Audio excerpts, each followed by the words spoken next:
जैसा कि आप सभी जानते हैं, कई अनुभवी पर्वतारोहियों ने अनेक चोटियों पर चढ़ाई की है। दुनिया में सबसे कठिन चढ़ाई वाली चोटी माउंट एवरेस्ट है। ये तो आप सभी जानते ही हैं। ये विश्व की सबसे ऊंची चोटी है और कई पर्वतारोही इस पर चढ़ चुके हैं। कुछ लोग चढ़ाई करते समय मारे गए, जबकि कुछ लोग सफल रहे। माउंट एवरेस्ट 8,849 मीटर ऊंचा है, जिससे उस ऊंचाई पर सांस लेना मुश्किल हो जाता है। पर्वतारोहियों को मेडिकल परीक्षण पास करने के बाद ही आगे बढ़ने की अनुमति दी जाती है।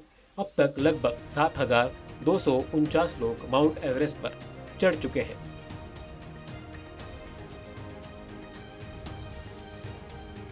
ये बात तो आप सभी जानते हैं। माउंट एवरेस्ट के अलावा एक और चोटी है जिसे माउंट कैलाश कहा जाता है।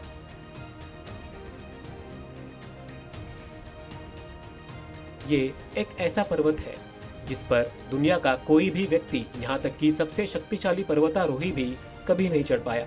यहाँ तक कि विशेषज्ञ, जानकार और पेशेवर पर्वतारोही भी इस पर चढ़ नहीं सके। आप सोच रहे होंगे कि शायद ये माउंट एवरेस्ट से भी ऊंचा है, इसलिए नहीं। कैलाश पर्वत 6,638 मीटर ऊंचा है। अगर ऐसा है तो इस पर चढ़ना संभव है? नहीं, ये असंभव है। लेकिन क्यों? ये कुछ दिलचस्प बातें हैं। कैलाश पर्वत को बहुत पवित्र माना जाता है। ये चीन के तिब्बत स्वायत्त क्षेत्र में स्थित है। हिंदू धर्म ग्रंथों के अनुसार कैलाश पर्वत को पवित्र माना जाता है। इसी प्रकार हिंदू, जैन, तिब्बती धर्म बोन और बौद्ध धर्म जैसे धर्म इसे पवित्र मानते हैं। शिव पुराण, स्कंद पुराण और मत्स्य पुराण जैसे हिंदू धर्म ग्रंथों के अनुसार कई लोगों का मानना है कि कैलाश पर्वत भगवान शिव और देवी पार्वती का पवित्र घर है। लोगों का मानना है कि कोई भी कैलाश पर्वत पर नहीं चढ़ सकता क्योंकि वहां भगवान शिव निवास करते हैं। कैलाश पर्वत के बारे में एक और खास बात है। यदि आप शिवलिंग देखेंगे तो उसके ठीक सामने नंदी बैठे हुए दिखाई देंगे। ये सभी मंदिरों में एक सामान्य दृश्य है और सभी ये जानते हैं। इसी प्रकार कैलाश पर्वत से ठीक सामने नंदी पर्वत नामक एक पर्वत है। इससे शिव मंदिर जैसा अनुभव होता है। लेकिन लोगों को अभी भी समझ नहीं आ रहा है कि पहाड़ पर चढ़ा क्यों नहीं जा सकता। लोग एक निश्चित ऊंचाई तक कैलाश पर्वत पर चढ़ सकते हैं, लेकिन वे उससे आगे नहीं चढ़ सकते। मैं आपको कुछ रोचक तथ्य बताऊंगा। हर साल कई पर्वतारोही कैलाश पर्वत पर चढ़ने आते हैं, लेकिन कोई भी इस पर चढ़ने में सफल नहीं हो पाता।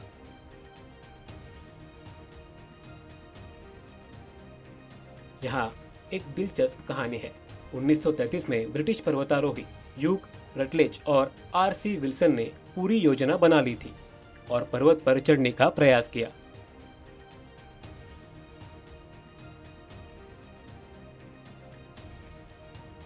लेकिन अचानक तापमान में गिरावट आ गई और बहुत ठंड हो गई। उनके पास जैकेट तो थी, लेकिन तापमान में गिरावट ने उन्हें चौंका दिया। अगर तापमान धीरे धीरे गिरता तो शायद वे तैयार रहते। दोनों चोटी पर नहीं चढ़ सके और वापस लौट आए। 1980 में चीनी सरकार ने प्रसिद्ध पर्वतारोही रेनॉल्ड मेस्नर से पूछा कि क्या वह कैलाश पर्वत पर चढ़ेंगे। मेस्नर ने इस पर सहमति जताई। सब कुछ योजना बनाने के बाद आखिरी समय में उन्होंने अपना मन बदल लिया और डर के कारण चढ़ाई न करने का निर्णय लिया।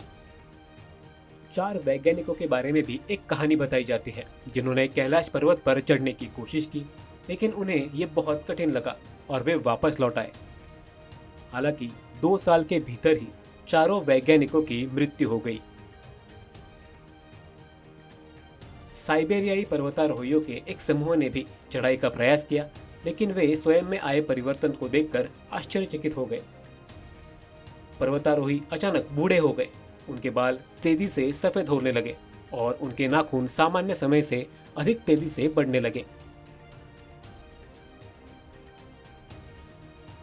कई पर्वतारोहियों ने स्वीकार किया है कि वे शिखर पर चढ़ने में असफल रहे हैं। अमेरिकी पर्वतारोही हर्बर्ट टीची को हमेशा इस बात पर आश्चर्य होता था कि लोग कैलाश पर्वत पर चढ़ने में सफल क्यों नहीं हो पाते। फिर उन्होंने एक स्थानीय व्यक्ति से पूछा कैलाश पर्वत पर कौन चढ़ सकता है? स्थानीय व्यक्ति ने उत्तर दिया कि केवल पाप से पूरी तरह से मुक्त व्यक्ति ही पहाड़ पर चढ़ सकता है। आश्चर्य की बात है। ऐसा माना जाता है कि ऐसे व्यक्ति को ऊपर चढ़ने की जरूरत नहीं, वो बस एक पक्षी में बदल जाएगा और ऊपर उड़ जाएगा। कितनी हैरतअंगेज कहानियां हैं। ये कोई आसान बात नहीं है। कैलाश पर्वत पर चढ़ते समय मौसम का अंदाजा लगाना मुश्किल है। हम बारिश, बाढ़, चक्रवात, भूकंप और सामान्य रूप से सभी के बारे में आसानी से पता लगा सकते हैं, लेकिन ये असंभव है। शिखर पर पहुंचने का प्रयास करने वाले पर्वतारोहियों ने भी चढ़ाई के दौरान रास्ता भटक जाने की बातें कही हैं। रहस्यमय ढंग से कहा जाता है कि पर्वत अपनी स्थिति बदलता रहता है।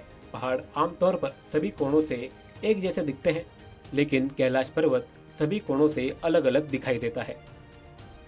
इस घटना को समझना बहुत कठिन है।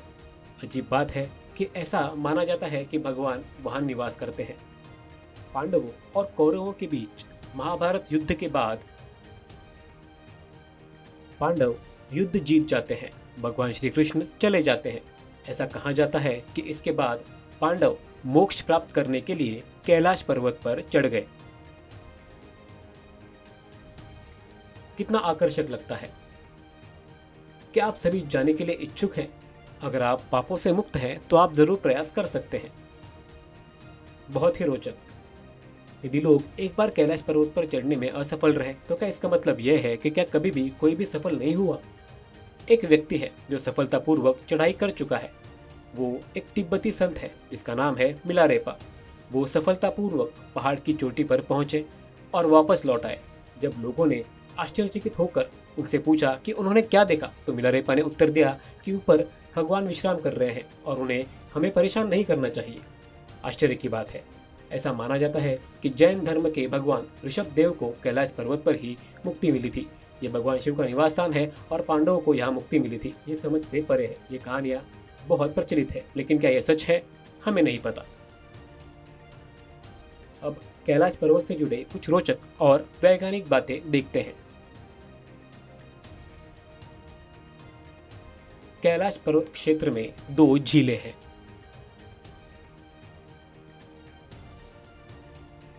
एक है मानसरोवर और दूसरी है राक्षस ताल।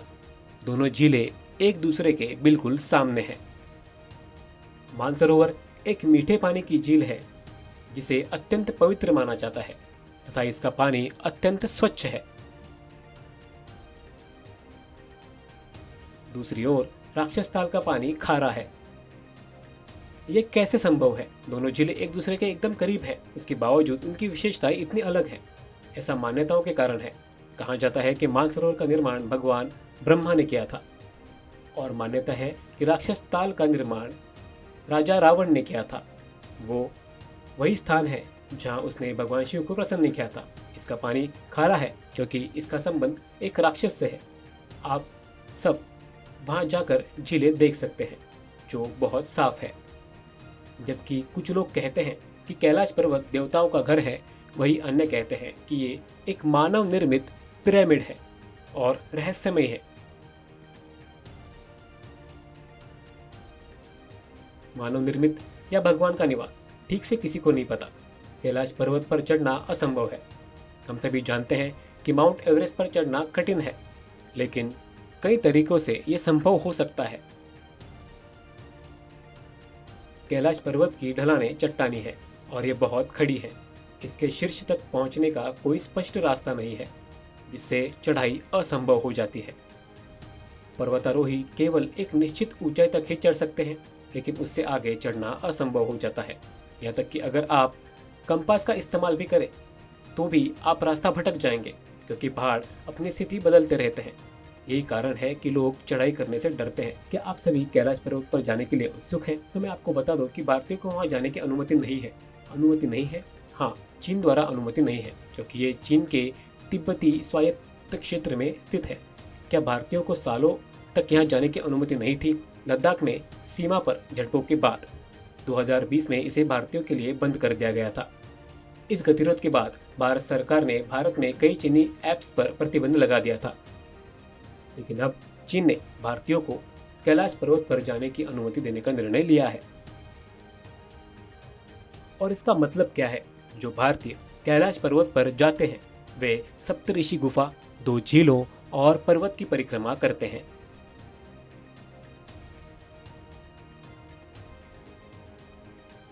चीन ने भारतीयों को पुनः परिक्रमा करने की अनुमति देने का निर्णय लिया है। हालांकि गुफा और झीलों के बारे में फिलहाल कोई जानकारी नहीं है। चीन, तिब्बत आदि जैसे अन्य देशों के लोगों को अनुमति है, केवल भारतीय नागरिकों पर ही प्रतिबंध है। भारतीयों को छोड़कर बाकी सभी को गुफा, झीलों में जाने और पहाड़ों को छूने की अनुमति है। अब भारतीयों को परिक्रमा करने की अनुमति होगी, बाकी 2 के बारे में जानकारी नहीं है। चीन अब भारतीयों को कैलाश पर्वत की परिक्रमा करने के लिए सीधी उड़ान की अनुमति देगा, लेकिन ये कब से होगा ये पता नहीं। तो क्या आप कैलाश पर्वत पर जाने के लिए उत्सुक हैं? अगर हाँ, तो हमें कमेंट्स में जरूर बताएं। इंस्टाग्राम पोस्ट पर ISH न्यूज़ को टैग करें।